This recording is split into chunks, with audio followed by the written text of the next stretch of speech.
Hey everybody, welcome back to Eggs. This week we have Kelly Glover. Kelly is the founder of The Talent Squad, a podcast agency based in New York. Her agency facilitates finding guests for your podcast by sourcing, vetting, pre-interviewing, and preparing talent for interviews prior to their appearance on your show. From an early age, Kelly always knew she wanted to be in media and has worked her way up for 18 years to become the founder of her own podcast agency.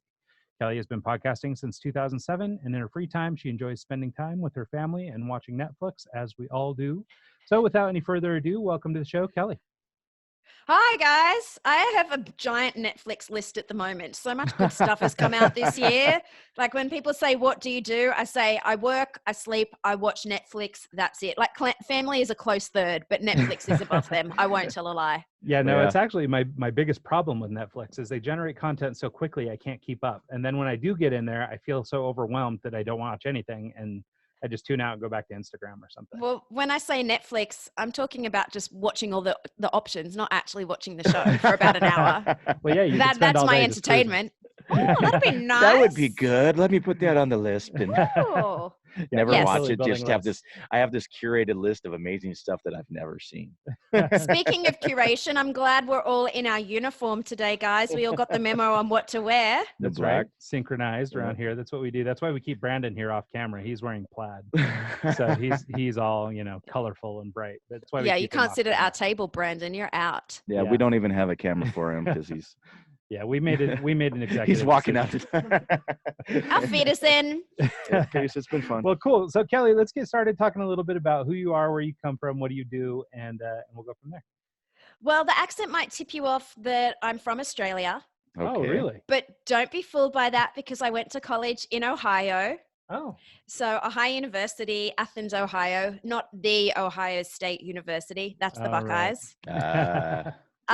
And so I'm 41. So I've been working in media, believe it or not, for 18 years. So before Facebook, when we all had paper maps, no one had a mobile phone, podcasts weren't invented. So when I went to university, my degree was for media, but media was not the same beast that it is today. So I found it to be so amazing. Even when I went to radio school, Australian Film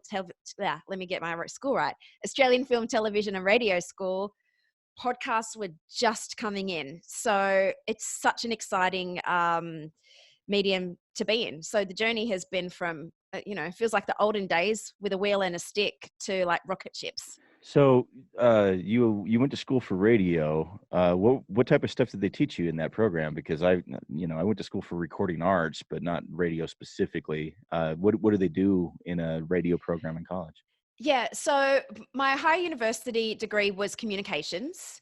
And then I did a graduate program at the Australian Film, Television and Radio School. That's 1 year. They take 10 people from the whole country. So the fact that I got in is still a miracle. Oh, yeah, that's incredible. And it was called commercial radio broadcasting. So they teach you everything it takes to be a radio announcer. I went on to host my own syndicated radio show in Australia. I did the Love Song Dedication show. So my background is in being on air, but then also as a producer. So I've produced branded podcasts for networks and I've worked at a talent agency. So I've sort of seen every aspect of what guests want, what hosts want, what producers want. And then also like I can edit and I can take it from concept to completion. So Nice. They even make you do news reading. My God, that is a hard job that no one even understands. I used to do the weather every morning. Oh. I did a morning show for a while back in Idaho, and I'd read the news and the weather, and it's horrible. It's just like I stumble on myself. And how many times can you say the weather over and over again and change it up and do something different? Yeah, well, that's reading the news. When you have to write it and you've got to like find the stories and write it and do it in I did that for the week that was required and never again. Never again. Wow. No. Mm-mm. Well, so what drew you to this? I mean, just speaking to you for the brief few minutes that we've been talking, I mean, it's pretty clear you've got a big personality, outgoing personality. So were you just sort of I'm very natural? shy. I'm an right. introvert. It's So were like you just pulling sort of- teeth. Yeah, right. So were you just sort of like drawn naturally into performing arts and radio and all that stuff, or what was it that drew you that direction? I was in high school in the 90s and I always wanted to be a talk show host. It was the era of Ricky Lake, old school Oprah, Phil Donahue, and I always just thought I would love to be a talk show host. that, which is the equivalent of like, I want to be a rock star to Sure. dream, but I was just like, I'm going to make this happen. And I didn't realize the way that it would happen, but being on a podcast is the version of being a talk show Yeah, it's host. this generation's version of that, for Yeah. sure. It really is. Mhm. So in Australia, you did the radio show. It was syndicated. How long did you do that for? And what brought you back to the States? And how'd you get into podcasting? Big question, but talk for the rest of the hour. We're good. Nah, I'm good. So I did the Love Song Dedication show for 3 hours. So at that time I worked at a radio station, which one of them was the hub and one of them was the local market. So I would do 2 shows at the same time, be barefoot and run between the studios to get the live show one and the one going out to 22 stations. And I would do 6 hours live on air a day. So I once calculated that I'd done more than 5,000 hours live on air. I'd also taken the radio station off air. So like everything that you can consider that you would do wrong as an announcer, I've done it. Talked over songs, had phone calls go over songs, took the radio station off air overnight, had songs playing, had faders down, like every single, but then the thing that taught me, it just teaches you to assess a problem and fix it. Yeah. Yeah, it's true. Well, and that's the thing. I mean, yeah. It's so technical, I mean, even just like our little production here with, multiple cameras and soundboards and cloud lifters and EQs and blah, blah, blah, everything we've got in here. I mean, it's incredible that these 2 guys here can sit and run everything because, I mean, for me, that's wildly complicated. So it's surprising that there aren't more problems, like with these big production companies and everything with leaving faders down and things like that. Yeah, there's I describe it as I can drive the car, but I don't know how to build the car. So if you ask me to put it together, I can't. But if you put me in front of sit screen faders and I can like do stuff like here's something. Before, when I was at radio school, I used to be sick every time I went on air. I was so nervous, even with this bright personality. And then I got to the point of I would literally be sitting in silence while people are running and screaming at me when the station was off air, and I would feel nothing and I could just open a mic and go. So I think sometimes things terrify you, but you've got a talent for it. And if you push through, you'll be able to do it. So I learned a lot from being a radio announcer. And then you said, why did I come to America? I'd been to college in America. I just didn't have what it took to get through the visa stuff at the time. And I finally got to the point where so I'm an alien of extraordinary ability in my field is my actual legitimate title. I'm not even kidding. So I basically had enough to get me through to be like, yeah, you can come here. You're all right. You can come back in now. You're a special alien. So I was like, okay. Yeah, you're a extraordinary in entertainment and arts. Which annoyed my parents to no end because my whole life, stop talking. Nobody wants to hear you talking. You're never going to get a job doing this. Do your studies. To which I say, hi, Dad. Remember that time? Like, I'm at work now and all I have to do is talk and I'm actually getting paid for it. Thanks. That's awesome. So I came to the States, wanted to do radio, quickly found out no one's interested in listening to this voice or at least this accent, and got into podcasts, which again seemed horrible at the time, had no job, but turned out to be the best thing ever. No regrets, loved it. So did you do that? Was that in 2007 when you started doing the podcast? No, that was before I went to radio school. Okay. So I started in community radio. I was doing improv and thought, community radio, that sounds like fun. I'll just give it a whirl. And then podcasts were just coming out, like iPod. So we would take the songs, we would take the show, take out the songs and take out commercials, and that would be a podcast. That's what a podcast was then. So that's when I started, and then I got into radio school. So I was podcasting before I went to radio school. And then, so that's, I think it was, it was so hard to do it back then. It was so technical. Like, I don't even understand. It was my gosh, it's so much easier today. It's like click and drag. So that's when I got into podcasts, and then I took it through. I had my own podcast. I used to be plus size. I had a plus size show. But I got into it from doing show notes, and then I was a podcast guest booker. And then I took my radio skills and was a producer. So I produced for a women's network in Australia, did 6 shows, 2 branded podcasts, won awards for that. So that was pretty amazing. And then I opened my own agency. That's pretty cool. Yeah, that's very cool. Well, and it's So- funny because like for people who are in podcasting and who've been around it for a minute, it feels like kind of it's been around for a while, you know, it's kind of getting old. It's this older technology or whatever. But it's interesting as we talk to a lot of guests and a lot of people that we have on our show, there's so many people that still don't even really know what podcasting is. Like, and you actually start to recognize that this is kind of a burgeoning media still. And that there's, you know, infinite amounts of limit still on this thing. And so it's been a lot of fun, you know, we've only been doing this for a little more than 2 years, and it feels like we've been doing it forever, but like we're still the new kids, you know? Yeah. So when I think that I've been in it for 12 years, that like people just side eye me. They're like, what are you even talking about? Yeah. Well, and that's the thing, to your point. I mean, it's totally different thing now than it was 12 years ago. I mean, the way that people do podcasting, just in terms of modality and everything, but all the way down to subject matter and everything else has changed so much since then. You And know, I think yeah, go ahead. people are still looking at podcasts in a very narrow way. They think podcast equals doing a show equals need audience. It doesn't necessarily have to be that. Podcasts, which haven't been discovered to its full extent, like think about using them internally as part of an organization for training.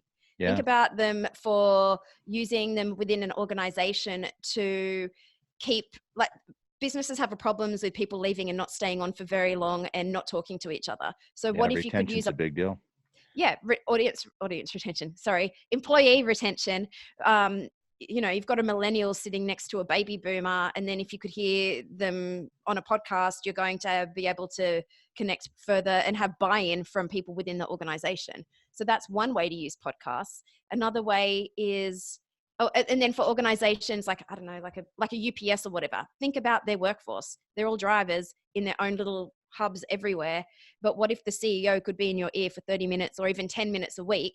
You wouldn't have access to that person for a one-on-one, but if you can get that message across via audio, instead of a like who reads an email? I'm not going to read the email. I'm going to read the subject line, delete. Maybe I'll get through a few lines. I haven't actually taken it in. But if your voice is in my head and I can hear you talking about whatever's happening within the organization, I'm going to buy into the purpose of that.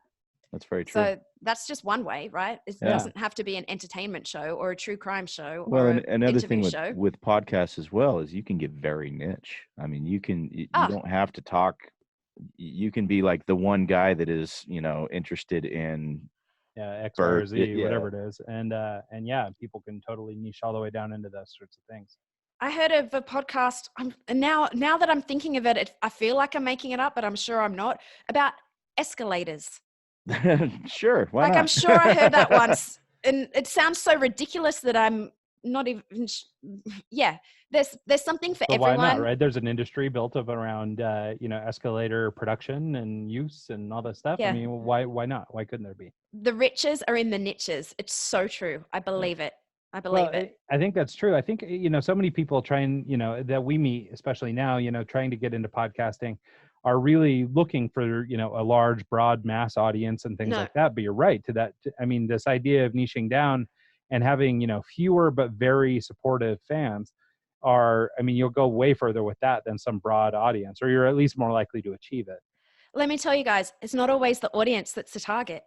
Sometimes it's the guest. If you are a host of a podcast and you don't have access to other people in your industry, then you have a fancy studio and it's amazing, and you can invite someone that you want to get in touch with into your studio to be a guest. Then that person could potentially be a business partner or a client, and that might be worth $20,000, $100,000. But how much would it take you if you were trying to go out to an audience of a $25 CPM? How many listeners would you need per episode to make that same money? Hell of a lot more. The last Joe Rogan episode had some guy on that was like some physicist, like super brilliant, smart guy. When they go and have like a gathering, there's like 12 people that come. Yeah, because there's only that many. But he started his own podcast because he's into it, he likes it, he's doing it, and it's funny because what you're talking about right here is very similar to what him and Joe were talking about. And we're saying that, you know, just the access to the people that you're interviewing and being able to go to and say, hey, this guy knows what I want to learn. let's reach out to him, and they're more willing to come on and talk on a show type environment instead of just like, hey, you want to grab lunch? Can I, Yeah. Yeah, it's really is. It's a very amazing networking tool. Yeah. And then you've got to, yeah. Oh, I was just gonna say that's really been the experience on this show too. We're 120 some episodes in, and a number of people who've been on our show have turned into business contacts and things. Sort of to your point. And I mean, up to and including you. I mean, we're having this conversation with you as advocates for podcasting and the future of the medium. And so we want to talk to you about all these great reasons to use podcasting and why people should want to be booked on shows and things like that. So I love this conversation and what we're talking about, because it's I think open your mind to bigger things and think of it less as show plus audience equals downloads. There's many ways to skin this cat. Yeah, no, it's so true. I mean, it's not unlike getting thumbs up on Facebook or whatever, right? I mean, those likes don't amount to a whole hill of beans. And same thing with a ton of downloads. I mean, but maybe a ton of downloads will be your end game. Maybe that's what you're looking for. But like you're saying, I mean, with a much smaller niche audience, you may be able to find business or work or relationships or whatever that could be worth a lot more than whatever you were going to make off a few downloads. You can also turn it into content. You can get a transcript from every episode. Look at what we've got now. I'm going to do it right now. I'm going to take a screenshot there. Now I've got some social media stuff. You've got the audio. You can put it on, like you said, YouTube. Then that's going to be the second largest search engine in the world. People are going to find you. If I use keywords in this, a podcast guest booking agency, and that goes into show notes, when people are searching that, I'm going to show up in show notes. So you've got your content, you've got your repurposing, you've got your relationship building. There are so many things you can get from one single podcast episode. You can pull it, what I've just said there, that's a quote. I can pull that quote, I can stick it on an Instagram, I can send it out, I can use a hashtag. Podcasts, I get so excited because there's so much that you can do with it. So say for example, Ryan and I don't have the show, don't have the studio, never podcasted before. What would you tell us or advise us to do to get started? Just to start a podcast? Yeah. The random Joe Schmo that's never had one before. Yeah, somebody comes to you off the street and they're looking to get into podcasting because they heard their mom say how cool podcasts were. And what should they know? Where would you start if you were trying to consult somebody or coach somebody through getting started? You know what? Before I threw the Met Gala, I would go to the Met Gala. So I would go on other people's podcasts and see how it works and be the guest angle so you know what to do as a host. True. That is one way to do it. And I don't think people think about that. I think that they think that they have to do this giant production from scratch, this behemoth of a beast. But just dip your toe in the water and give it a go. See, because podcasting is a long haul. You guys have done more than 100 episodes. And if you are in it for the long haul, you need to figure out what the goals are, who you want to talk to, what the structure of it is, what goes into it. So give it a try first, because there's this thing we call pod fade. I know all about pod fade. Pod fade. And so that's just, you start a podcast, you go in all gung-ho and then discover, oh my God, this is so much work. I can't put out an episode for the rest of my life. And then you just ghost. Pod fade. We kind of inherited this studio because of our podcast, and it's kind of my baby, and I rent it out and I work with other podcasters who want to start shows, and pod fade is the biggest thing I have to deal with. Is they'll get in and they have 10 episodes or something, and then they run out of guests, or they realize that, oh yeah, this is a lot of work, and then they don't want to keep putting that much work into it. So do you have any suggestions to kind of avoid that from happening, or maybe do your research up front so you know what you're getting into, and then you can make decisions based on that. Also, you don't have to do a weekly show. Take that out of your mind. You can do a monthly show. You can do a bi-weekly show. You can batch record and do 12 episodes and release it as a season. Again, think of it in a different way. It's not a network TV model that you have to fit into somebody else's rules. Make your own rules, but just make it consistent. Yeah, no, I think that's a really good point. And the biggest question I see in all the Facebook groups is, how long is the ideal length for a podcast? None. Whatever you want it to be. The answer is, who cares? Well, I've heard people say that, like 15 to 20 minutes is ideal because that's your average commute time. And to me, it's like, who To who cares? and where? I mean, yeah, right. Because To who and where? even if Who's it's average even if it's commute 15 time? minutes, then you can pause a podcast and start Yeah. it again. You Do don't have you to know what? yeah. I kind of like doing the half episode on the way to work, half episode on the way home. I'm like, oh, I'll save that for later. I don't think consumption, again, it's not TV where it's on at 9 o'clock. And if you turn it on, it's on and you've missed the beginning or you're going to miss the end. It's up to you. Yeah, So, it's actually one of the and most things people binge listen. I don't listen to one episode. Keep me going. I She want likes another one, Netflix. another one. Yeah, I do like Netflix. See, Netflix was made for someone like you. Yeah. No, but that's I mean, a great point, and I mean, it's what I would argue as well. I mean, like I'll listen to a Joe Rogan or something that goes 3-4 hours long, but like I don't have 4 hours to just sit down and listen to your show. So I Who's sitting down? get in the car, I split, yeah. I go to a meeting, I come back out, I listen to 5 or 10 more minutes on the way to the next place, and then I go to and I'll listen to shows, some of these shows for like 2 or 3 days, like till I get through them. But like you're saying, I mean, it's almost like kind of fun. You get to go back and resume your show every time you get back in the car, and I mean, really, the technology is pretty great for all that. And that's why podcasts, I love them as opposed to other media, because on the Netflix, I have to sit there and I have to watch it. And yeah. I can't do it while I'm driving. I can't. Some people do. I'm sure that they do. I don't. Oh, but, I've got a DVD player in my car, and Redbox is my favorite thing. What? I have the bypass switch, and no, I'm joking. So, and reading, like I said, reading an article, you're going to skim it. You're going to see a couple of keywords. You're going to, like, at least with podcasts, you're actually consuming it and you remember things. Good luck remembering a quote that you read in an article. Yeah. Yeah. But you'll remember what someone said. Like, for example, that elevator thing, I might not get it right. And if they use better keywords, I might have been able to quote that. That's got to do with your sound bites and your messaging and getting prepared to be on a podcast. Well, I can't tell you how many times I'll be having a conversation with someone like you and remember an episode of someone else that I was listening to, and then I have to pull it up and remember it, but it's in my head. I remembered that much, and I can do the research to figure out, oh, that was his name. This was the topic. This was the show he was on, and put it all together. But it's amazing how much stuff I've just been able to kind of learn, not necessarily like retain, but it's in there. And oh, I remember that, and then I can kind of go from there. And I want to use Vayner as an example. If you read him, you would not have the same impression, and I don't know if he would be as popular as he is if you didn't hear his voice, because you can't hear that passion from words. Yeah, no, it's true. I know he does lots of videos. I get that. I'm a fan. But you can get that from podcasts. That's something you can get from podcasts, and you'll know if you like someone as a host or as a guest, because you can hear their voice, you can hear their passion, you can hear their vocab, which is different than them professionally typing something out that they've thought of. And you're going to like someone or you're not. Like, there's people watching this that will be hating my guts right now. Great, see ya, bye. To the people that love me, they're going to want more. And that's great, because you're my people and I'm yours too. So it attracts the people that you want, and it gets rid of the people that you don't. And that is benefit for everyone. Yeah.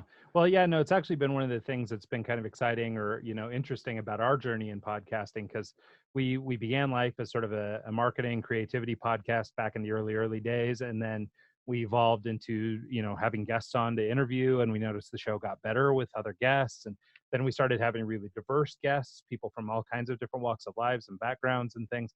And we found that, as humans, we get more and more out of the show all the time because of the people we have on, as much as anything, and connecting with their audiences and vice versa, So, I mean, it's been a really cool journey. Yeah, I think so. Again, it's having people at the party instead of talking amongst yourselves. Yeah. No, I agree. Yeah.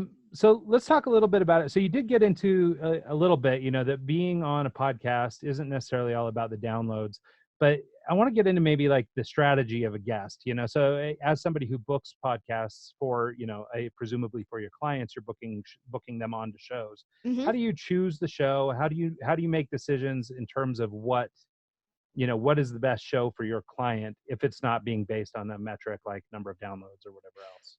So the first thing, when we have a new client, is who are you trying to reach, and what action do you want them to take when you reach them? That's the first thing. Who are you talking to? What are you talking about? And what do you want them to do? That's pretty basic. Mm-hmm. And then it's, okay, well, this is the type of show that you're going after, and this is the type of topic. So then the first thing is, some of it just seems so basic, but it's so important. So do they have guests on the show? You'll be surprised how many shows there are that get pitched and they don't even have guests. So we go through a whole system of like, do they have guests? Are they active? We're talking about pod fading before. Was the last episode 2 years ago? No, not okay. Is it a show with 1 episode? Well, are they going to pod fade? They might. Is the show run by Oprah? Okay, well, with 1 episode on Oprah, that's fine. Or are they 150 episodes in? Okay, well, they're in for the long haul. Then you look at they're 150 episodes in. My guy's talking about real estate, for example. Have they had a real estate person in the last however many episodes? Are they talking about the same thing? So you've got to look at your guest. Does the show fit your guest, and does your guest fit the show? So there's a bunch of cross criteria that you need. And does it sound good? If it sounds like a dog's breakfast, I'm not even going to pitch. I don't know. I cook some good stuff for my dogs. Is that a non-American saying? Sometimes I have these crazy things that I'm like, is that? No, like, I've not heard. I've never heard that, but I might use it again. Like a dog's breakfast? A mess. Well, you guys say everyone and their brother, and we say every man and his dog. Yeah, no, it's funny the differences like that. Yeah. I used to work with a lady who used to always say from hell to breakfast. Oh, and okay. Like, I spread all over from hell to breakfast. And I was like, right. It doesn't even make any sense to me, but now I use it all the time. A lot of Australian sayings involve swearing, so I really have to manage myself on the shows in case like one slips out. And they'll sound ruder than they mean. So there's a whole bunch. There's a lot of things, but you can also, with someone like me, I can look at something and I can get all this information quickly. Sure. Like just as a glance of an eye, I'll see 10 things. Show artwork, title of the show, title description, episode description, past guests, what the audio sounds like. And I can hear something in 20 seconds of audio that most people can't. I can hear when the edits are, I can hear when the breaths are, I can hear if the music's underneath, if the music goes too long, all these different things. So there's a lot that goes into, this is even before you decide, am I going to pitch that show? So in addition to guesting, do you, or like setting people up as guests, do you help produce shows for people as well? No, I've retired from being a podcast producer after I did the network stuff. It's something I can do, but I will help people with concepts, but I no longer, editing is a beast unto itself that I no longer wish to do because it's a job. Yeah, we know someone that could help out with that. Yeah, that needs editors sitting in the room. That needs to go to the people that are as passionate about editing as I am about podcasting. Yeah. So speaking about, just helping people concept and come up with ideas. Yeah. Do you have any advice for people trying to get a show going and want to stand out? Are there any? I don't want to call them tips and tricks because I think you have to be a little more authentic than that. But I mean, can you think of any ways, just from your experience, that would be things to keep in mind if you're hoping to stand out as a podcast? Okay, so the first keyword there is stand out. So standing out from who? Standing out from what? So in order to stand out, you need to figure out what the base level is. So are they going up against other people to compete with them, or are they producing something individual for their market? Like, who are you? You have to ask yourself the questions up front to know where you're trying to go. Yeah, that makes sense. Yeah.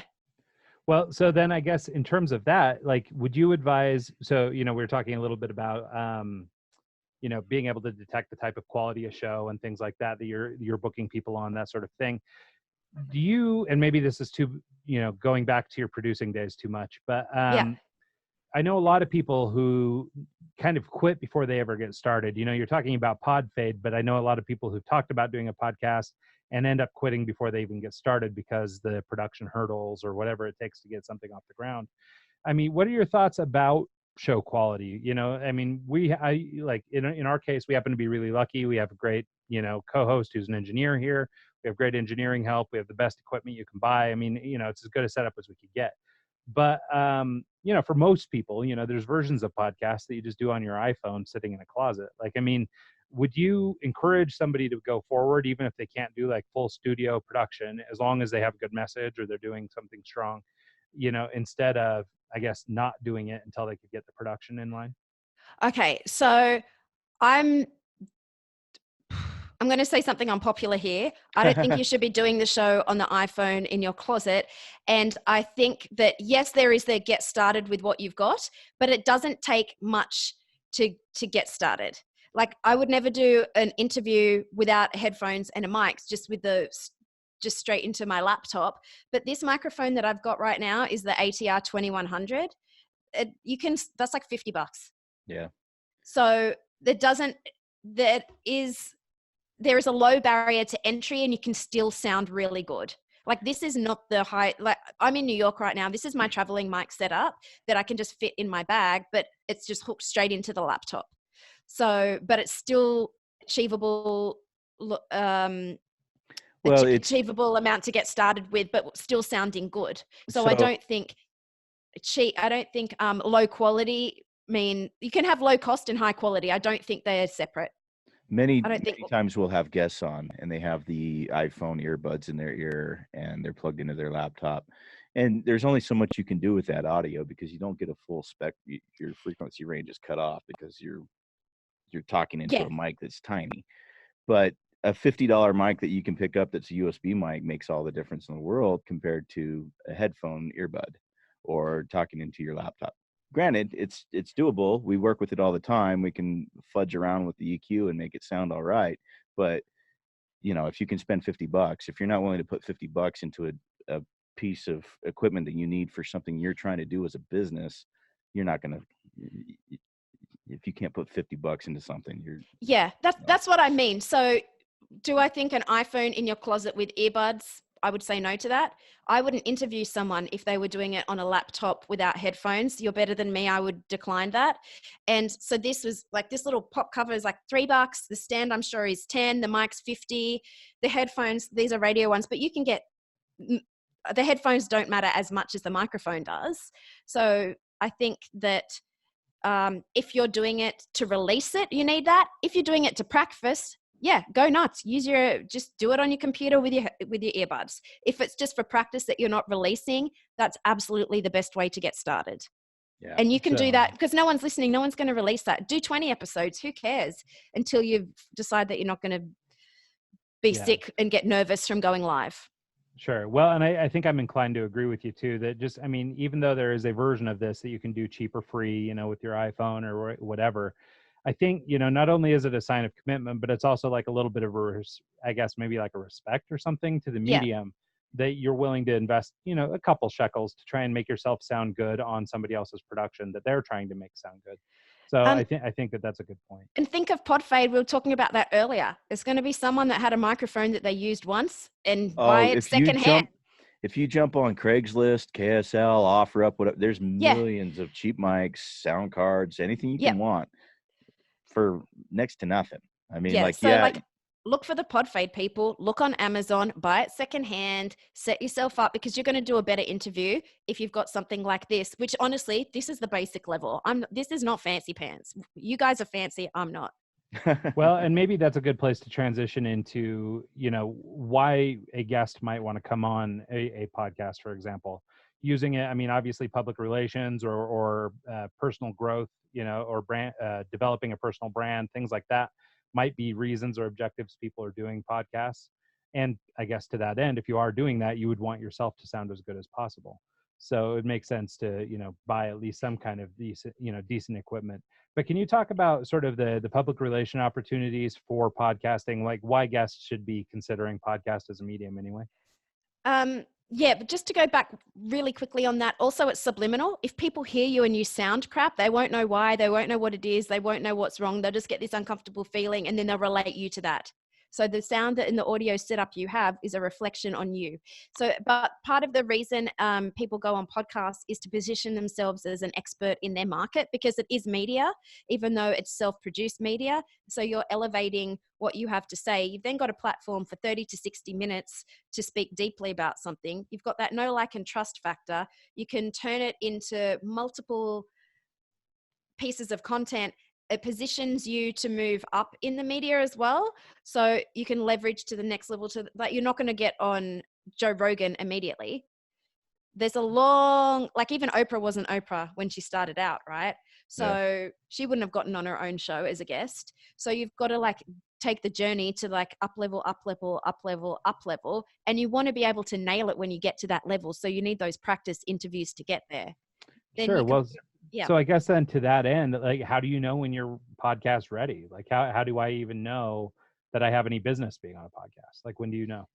So you need to have your messaging in place.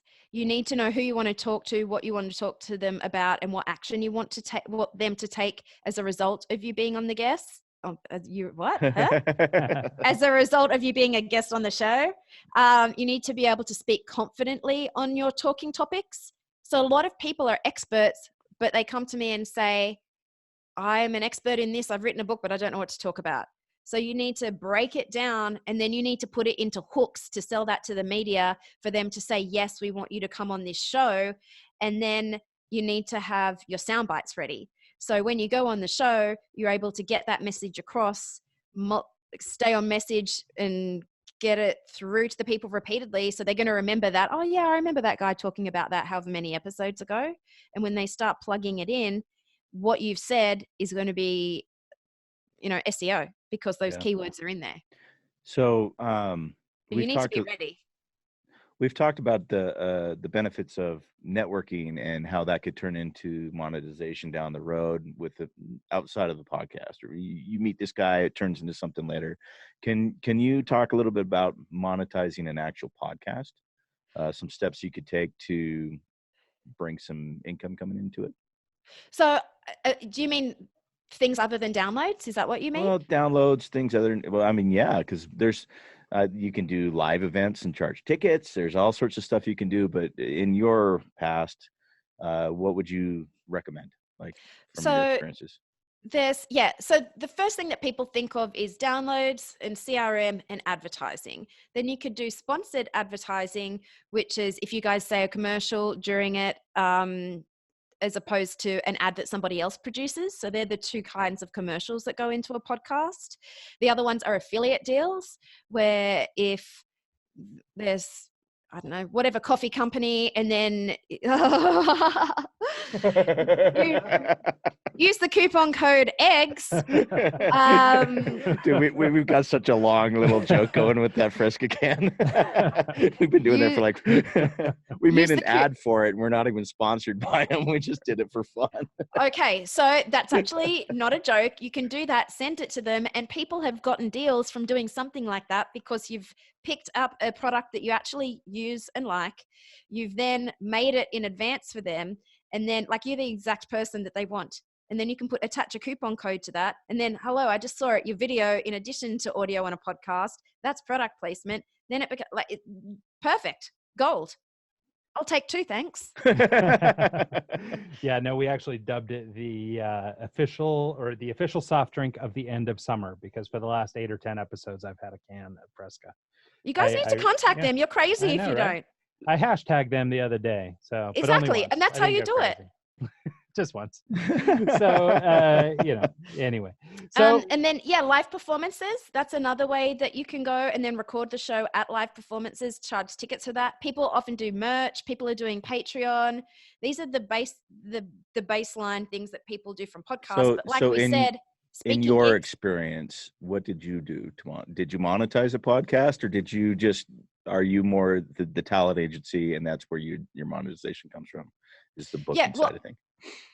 The 8 podcasts that I produced were an internal podcast for an agency. So they had sold them, like some of them were mid-6-figure podcasts that they sold to a brand, produced the show, and then pushed it out across the network. So that is a different beast that most people at their level don't have access to. Sure. The other ones were in-house podcasts where they would get guests on the show, and then advertisers would pay to sponsor that show. So they would have host read ads. They weren't programmatic ads. So they're the type of ones that I did for the network. So it's a little bit different scenario then. Yeah. Okay. But like we said, monetization just from relationships, getting someone on the show and then you sell them, then they become a client, and that could be a $20,000 client. That is result of a podcast that is not a download related result. Yeah. Or affiliates. Well, who was it? Was it Tim from the computer website guy? Tim Bolton. We had a guest on a long time ago that did the app for Supercuts, and he's an Yep. app developer and stuff. And his point of view when we had him on was like, yeah, I've done a lot of these podcasts. I jump all around and do them, but all it takes is one client, one person hearing me that wants to use my service doing apps, and they'll make all that time worthwhile.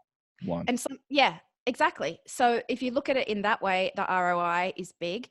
Also, speaking gigs. A lot of people leverage podcasts for speaking gigs, and they will put podcasts on their media page as an example of what they can do for speaking gigs, and they leverage that into bigger things. And then we've been talking about partnerships and affiliate deals. So if someone comes on your show as a guest and they're selling whatever course, and then they buy that course through you, you might get a 50% affiliate deal of whatever they're selling. So I've heard who's the Comedy Bang Bang? Comedy Bang Bang is like one of the biggest podcasts out there right now. Yeah. I've heard that they actually will charge their guests sometimes to have them come on and be a part of that show. Yes. Have you heard that? Is that like? Yes. It's only recent in the last few years, and people that I've booked clients on shows didn't charge, and then they have charged. But because we've had relationship, we usually don't do pay for play. That's not, we don't go after that. It's only if they we call it a pitch back. If we pitch a show and then come back and saying, actually, it's X amount of dollars to go on this show, we will have a look at it. Some clients have paid. Some clients will decline, but when they do that pitch back, they will need to show you all the stats and everything of what they're getting out of it. Yeah. So why would I pay you money? X. Okay, we get so and many sometimes plays. it is worth it. Yeah. Sometimes it is worth it. Sometimes it is not. But some people charge $5,000 to be on their show. Well, the Comedy Bang Bang one was $10,000. To have a guest come and be a guest on that show, $10,000. But Isn't it crazy? I would say it sounds crazy, but I also let me see the numbers. Maybe it's not. I mean, I guess if it's $10,000 investment that will net you $100,000, then they literally broke that comic. Like, I can't remember the guy's name, but they were so then yes. Yeah. What would it cost you to break that comic? What would it cost you? You'd have to have a PR person. You'd have to have so then you've just said that it is worth it, I think. Yeah. But again, I don't know the stats and facts behind it. Sure. But I'm have a background as an agent. So I took that $5,000 and I went, okay, well, what about this? And then I presented an affiliate deal, which then brought down that cost.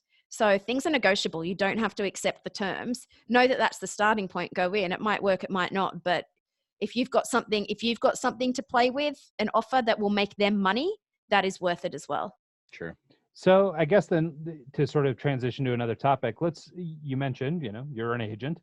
How do I, as a podcast guest, know when it's time to consider hiring a talent booker or publicist versus just doing it myself? Can you, I guess, help me understand at what level I need to be at before it makes sense to start engaging some professional help? I would think, how many hours are you spending doing it? What is the purpose of you? Is it just for exposure or other things? What shows have you been getting on? Are you doing it yourself? Do you have a VA doing it? Do you have an assistant doing it? What range of shows have you been getting on? And do you have a PR or marketing budget for that purpose? And what do you have in place to support it? So again, if you get on a show and you don't have the talking points, the strategy, the landing pages, everything in place, then it's just been a nice chat. Yeah. So if you're ready to hire a PR person or a booker to get you on shows, what support around that appearance do you have to make sure that it works for you? Because other people will come back and say, oh, well, I went on this podcast and I didn't sell 1,000 books.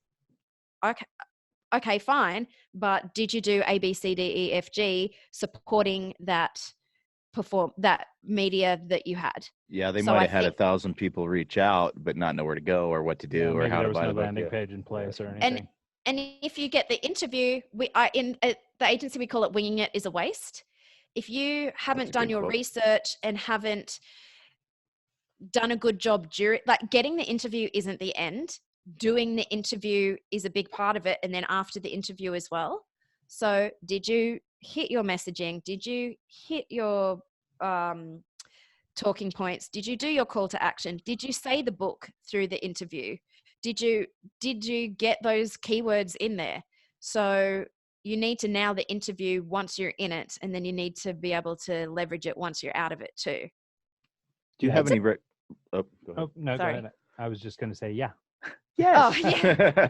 Like, that's the thing. I think podcasting is, people still think of it as on your iPhone under a blanket in your cupboard. And if you treat it that way, that's what it is. But if you treat podcasts as a media outlet and landing earned media and using it as a PR strategy, then you need to action it as such. Right. Do you have any recommendations for finding guests and getting more, what's the term that's not like higher level guests, like getting access to people who would elevate your show with them coming on it? So let's equate this to the party scenario we were talking about. If your party is at home in your studio apartment, is Oprah going to show up? Probably not. Dude, I got a pretty dope apartment. I'm just We got Gail King last summer, but that was as good as it got.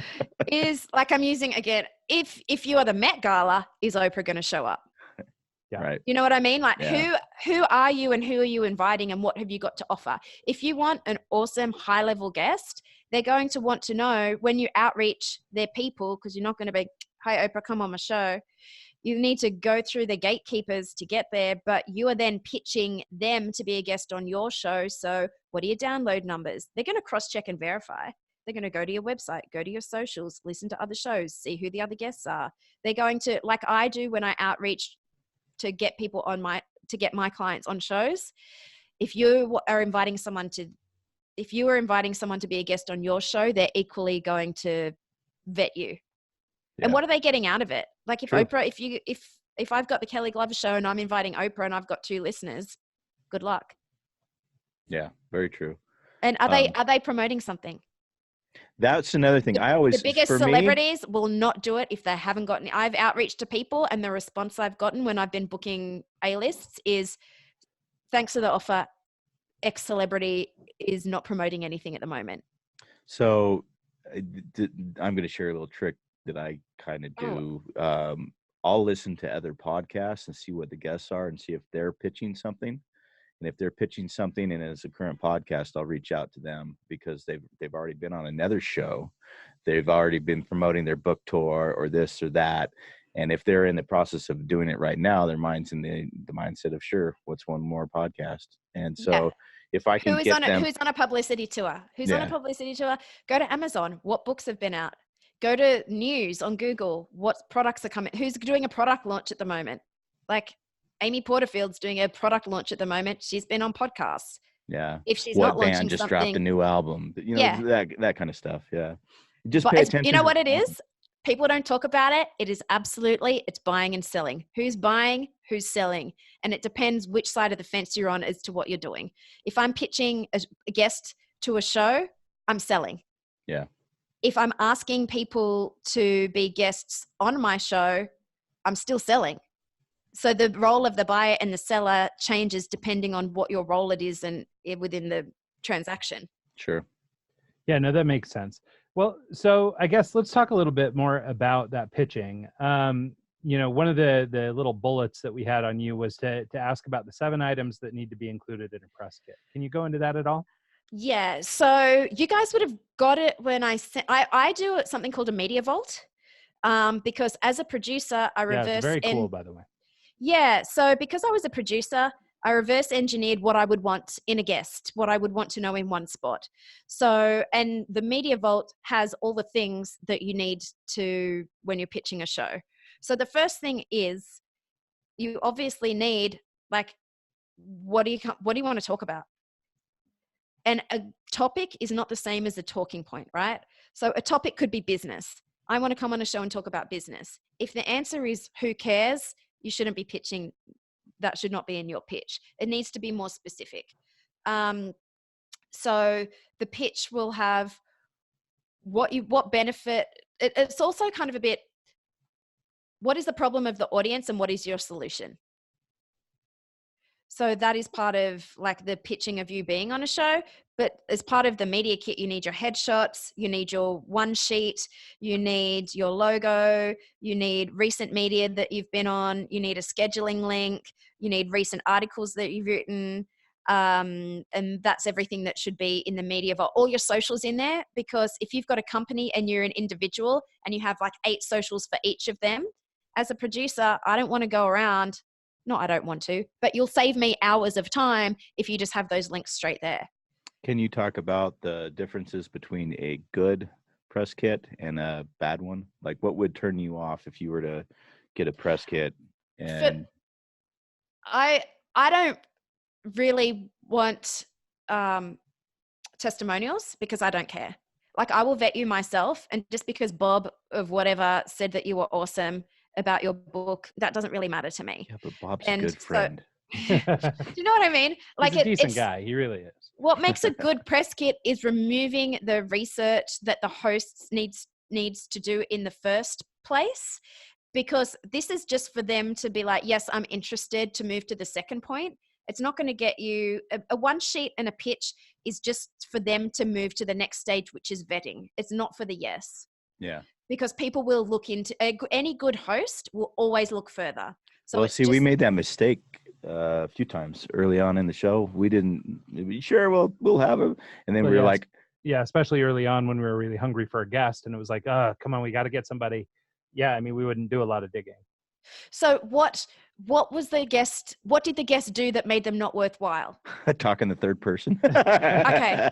Yeah. Mike beats the drum on this particular one a lot. No. This is good because it's a good example. This is a great example, right? Yeah. Because so the spoke in the third person.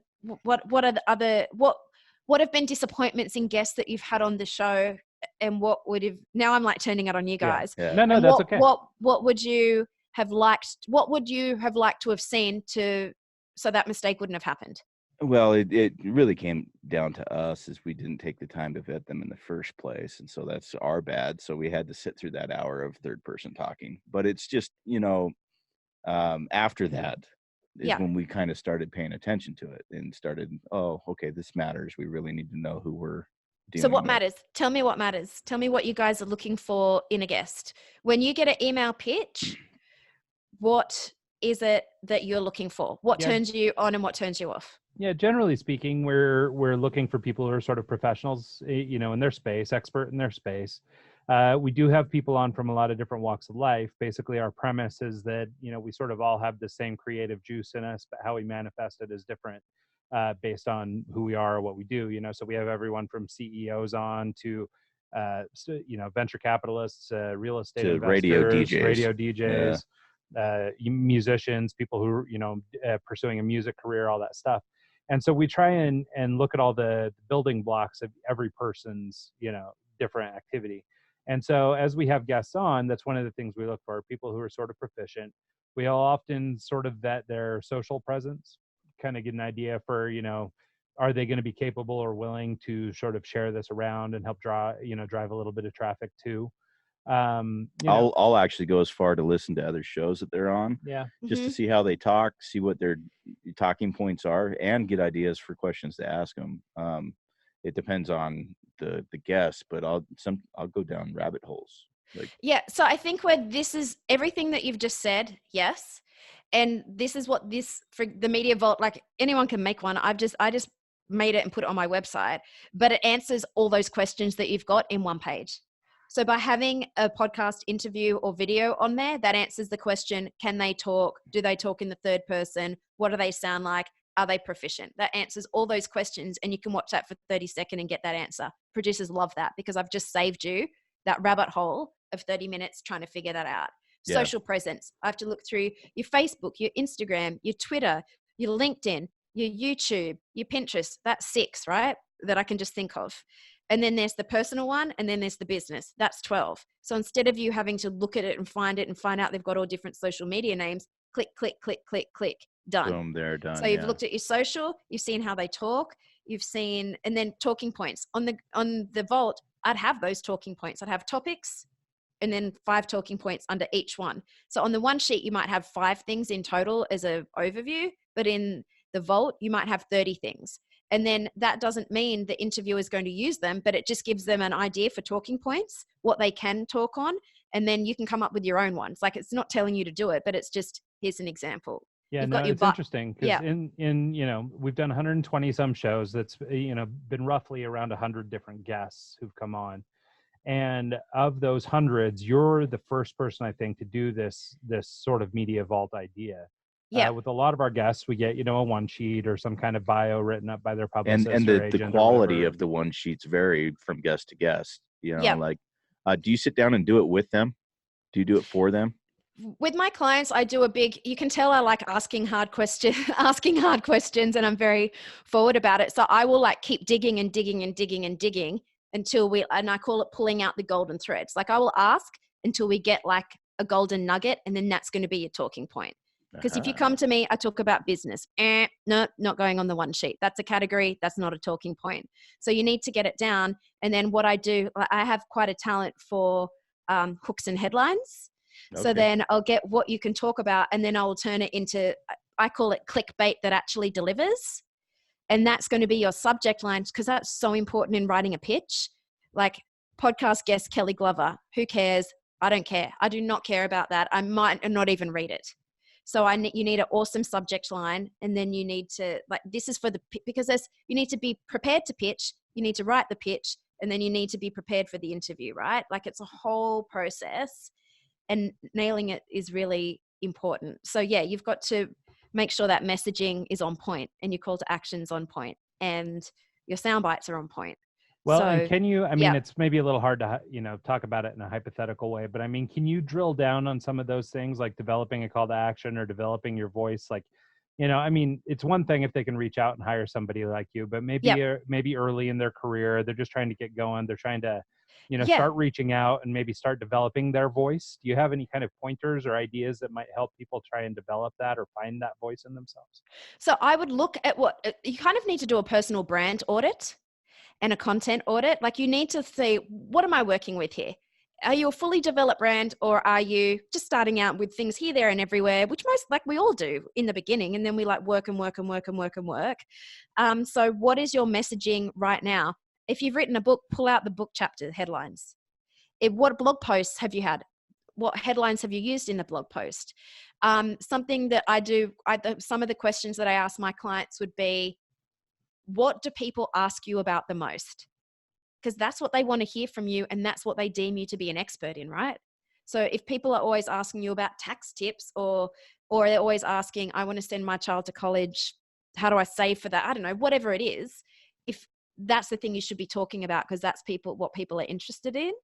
And then I'll also flip that and say, I love this question so much. What is nobody talking about but should be? Because that's your gap. If everyone's talking about the same thing, real estate investing with $1,000, then you shouldn't be talking about that, because it's highly competitive. It's already been done. So what is you can do counter pitching and talk about what no one else is but should be. So there's a lot of ways to pull out your topics, and I go big, get so many, and then like bring them back in until you boil it down into, here's the 5 things that I'm talking about. Sure. Yeah, no, I love that. Yeah. Well, and so I guess, so one of the things too that maybe it plays into this a little bit is, I think there's a lot of people who know that they need to be doing some kind of outreach or doing some sort of media, whether it's podcasting or some other platform, but a lot of them struggle with sort of this imposter syndrome, and we hear about this a lot lately. I think because people are doing more and more media, but we're hearing a lot of stuff about that, and I think that in some cases anyway, that helps or hurts people or makes it difficult for people to drill down to their expertise or whatever, because they sort of feel like a charlatan talking about it, even if it's something they work with. Maybe they work in that industry, but they don't see I themselves feel like that, as, and I'm in audio. well, and that's what I mean. Like, I know a lot about it, and I feel like I'm sometimes the imposter syndrome of the audio guy. Well, and that's the thing. You just sometimes don't see yourself as the expert, even if you are the expert. Any steps or any ideas on overcoming something like that for, I guess, extroversion for introverts? Yes. So this is an exercise, again, that I do with my clients and even myself. Like, everybody feels the same way. Everyone feels like they're going to get a tap on the shoulder one day and be like, we know you actually don't know what you're doing. Yeah. So I feel that all the time. But so something that, again, I've just made this up. I don't know how I invented it, but I just changed the name. So I'll talk like, this is kind of a bit third person stuff, right? So I would pretend. You should have vetted me further, fellas. Kelly has things to say. But I'd just give it a different name. So I would write, let's say Susan, right? So then I'd be like, oh yeah, Susan, you know, she runs her own talent squad agency. She went to the radio school that only take 10 people a year. She used to be an entertainment reporter and interview A-list celebrities. She was a tour guide in Europe for a year. She lost 200 pounds. And I would think, oh my God, Susan is amazing. But really, that's all the stuff that I've done. So if you just change the name of the stuff that you've done to someone else, and how would you view that person if you just met them and they told you that? And then you'll realize you know heaps of stuff. Like you with the audio stuff, change your name to Bob. I always love Bob as an example. And if I told you Bob's a pretty good guy. He's a great dude. Hi, I'm Bob. I blah, blah, blah, blah, blah. You would be like, wow, Bob's amazing. Well, that's you. And that's what people see of you. Yeah. So like if you just flip the name, and also giving yourself advice.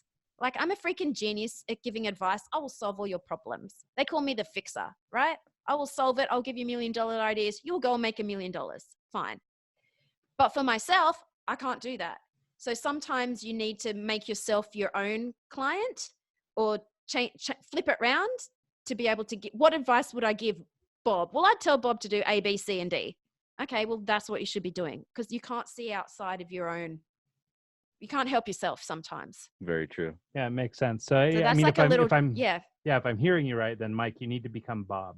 Yeah. What about Bob? No, I want actually. Let's do this. So let's do this. Co-host Bob. So imposter. Well, we can give you we'll give you an Australian name, Wayne. Wayne. I like Wayne. it. Looks like a Wayne. So like, pretend your name's Wayne. Tell me. Be like Wayne, and then you say you've got imposter syndrome. So what is the stuff that? Tell me what you do. Tell me all the stuff that you do. Wayne. No Wayne does excuses, this. Wayne. So Wayne got asked to teach at a college in a month and to talk about audio. And now I'm going and reading my books again, trying to make sure that when I talk to these students, I'm giving them legit stuff. Yeah, Wayne, you should. No. You're going out of character. So Wayne. So you're telling me Wayne is a bad actor. Wayne no. Oh, you guys, you're killing me. He's already firing you, and you're not even a client yet. So Wayne has been invited to speak at a college on audio. Yeah. He must know like tons of stuff. That's like a college invited him to be a speaker. That is really not an easy thing to do. Okay. Don't you think? Congrats, Wayne. Yeah. Yes, and it's just. So he must be at a high level in audio to be taken to the university. Did he do any training? How long has he been doing audio? 20 years. He's been doing audio for 20 years. Well, not and was invited to be a speaker at a college. Okay. So I've been a DJ for 20 years. He was a DJ for 20 years. And this is going. I don't like the questions coming back at me. Yeah, he's actually shrinking in his chair right now. Sorry. So, we gotta but get see Bob how back impressive in. that is? Bob's been a DJ in audio for 20 years and he's been invited to speak at that you would be impressed if somebody told you that. Yeah, I can see that. Yeah, the first little bit when we started doing the podcasts and stuff like that, I'm the type of person that I fact check everything. I try to be, and if I say something that's not legit or true or whatever, it's like I'll go back and listen to the podcast and realize, oh, I messed that up. It's just it's my own internal demons is pretty much what it comes down to. But then hello, I've told you already that I've put phone calls on air while I've been on air live over music. Like that's the thing about radio. When it's live, you can't take it back and it's gone. So you're like, it's happened. But the other thing is you told me, tell me again how many episodes in you are? We're at about 122 or something like that. Okay. Again, so if I said, I've got 2 years and a couple months. Yeah. So if I said, I've done 120 interviews, I've got a podcast, I've done 120, you would be, wow, that's impressive. Yeah. Yeah, so it's true. But when it's us, we're like, we can do better. Yeah. But if that was someone else telling you, you would think they were pretty freaking awesome. Yeah, it makes sense. I actually think that's a pretty awesome little Way to look Jedi at it. mind trick. Yeah. So Yeah. because it's one of these things, I think maybe it's just the narcissist in all of us, but we actually have a hard time being introverted, or not introverted, but looking inward. I'm like great that. at it. Yeah. And But that you can be an introvert and do that exercise. It's not going and talking on Yeah. stage in a banana, not banana. What am I thinking of? I Coconut bra. I thought In a banana suit. I was thinking like a coconut bra doing a little hula dance. Going, hey guys, I look like at the me. image of Ryan in the banana. banana I hammock. can't even say Yeah. it. So yeah, no, but I think that's Yeah. a nice idea, because I mean, I think, for a lot of people it is difficult. Like, I mean, most of us are a little bit narcissistic, not, Yeah. in a crazy way, but I mean, a lot of us secretly are narcissistic. And it's funny how like doing something like that, but where you're just changing your name, but Yeah. looking at yourself in a new light allows you to see sort of the things that you couldn't see otherwise. It's an interesting idea. And the result, if all the result is from that, I know we're playing around and I'm like crazy about it, but all the result is, oh, actually, maybe I do know what I'm talking about. That's Yeah. it. That is the result of that exercise. So because the problem, imposter syndrome, the exercise, the result, yeah, actually, I do know what I'm talking about. I can do this. That's True. it. That's Yeah. all it is. No, I love that. Well, and we've not talked about coconut. this. Yeah. It's not coconut ukulele dancing on a stage in front of 20,000 people. It's not. Yeah. No, well, and it's interesting because we've talked about the subject with a lot of different people, people trying to get into doing media and stuff like that. This is a really common issue, this idea of sort of the imposter syndrome or whatever we call it these days. And but that's actually, I think, the first time I've ever heard somebody put it that way. And I think that's a really nice thought and maybe a good thing to sort of end on. And practice yourself. Like, I'm going to be doing a personal project for a podcast. And even I have just turned on whatever this little thing is on my Mac with the video thing and just like done a few practice runs. I haven't even recorded it. Just like I said before, not even headphones on and not even a mic connected in, just to give it a run of, oh, what do I think I might say because I want to get it right.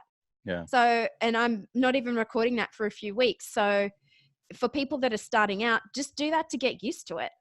Like, I'll do that if I have a conversation coming up or this talk Yeah. at college. I'll like role play. Like I'll kind of think about what I want to cover, and in my head I'm going over it 100 times, just as I'm driving or whatever. But yeah, I haven't gone the step of actually recording it and then watching it back, which is, I think, a key element too, because you can see, body language, you can see, inflections and listen to how you're putting it out, almost like a comedian would on stage.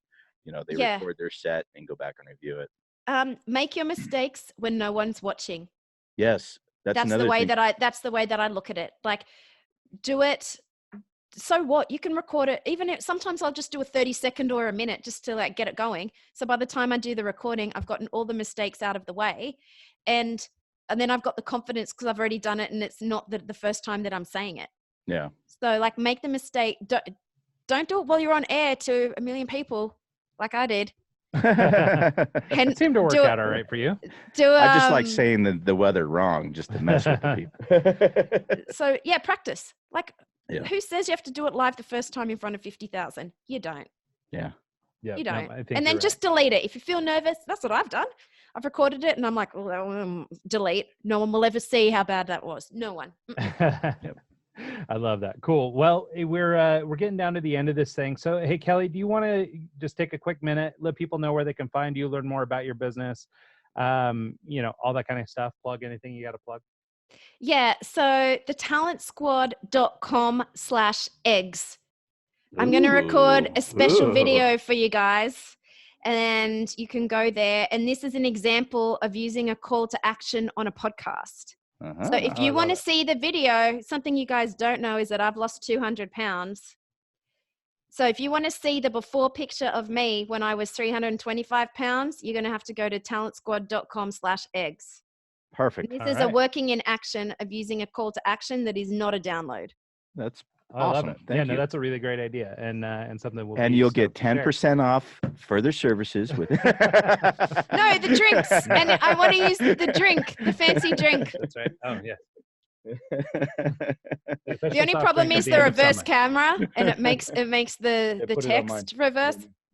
Oh, yeah, I think his is reversed and mine's not. Yeah. There we go.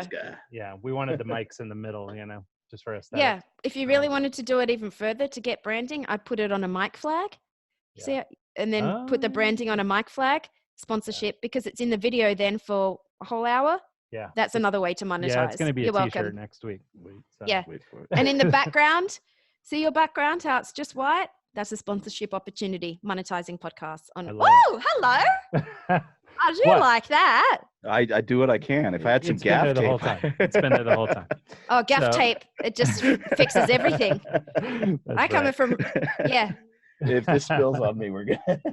It's mostly the audio guys are having a conniption right now. I know, right? Yeah, No his eyes drinks just in got the really studio. Sweet. All right. Well, Kelly, thank you so much. Once again, the website is thetalentsquad.com/eggs if you want the little Easter egg, or thetalentsquad.com to learn more about Kelly and her agency services, things like that, if you're ready to start your personal branding journey and start getting out there on the podcast. Anything else? Where can we find you on social, Kelly? At the Talent Squad 1 on Instagram. And All that's right. where I will put the screenshot that I took during the interview. Ooh, And I will like tag that. you I like guys what on you're doing it. there. I like what you're doing. Hey man, Thank I you so walk much. and that's the other thing, like walk your talk. If you are an expert in your field and Do you it. say you do the thing, do the damn thing. Like, I like that. just go the whole hog. Why not? I love it. What's Cool. the worst that can happen? I Take don't the know. station off air. Yeah, I Right. guess we're yet to see. Give us cool. a month. We'll figure it out. Yeah, right. We're on track for that. So cool. Well, thanks so much, Kelly. We really appreciate your time. Thanks for making this happen, and we'll do it again sometime. Thank you. Thanks, guys. Yep. Take care. Fresca, Fresca, the official soft drink of the end. the of summer. drink of choice for eggs. That's Hashtag does not contain eggs. I don't know that that's No true, egg has actually. been There might be harmed some in the weird making egg. of this video. May cause peanut allergies. It's true. All right. Cool. Well, thanks so much, Kelly. Appreciate you. Thank you.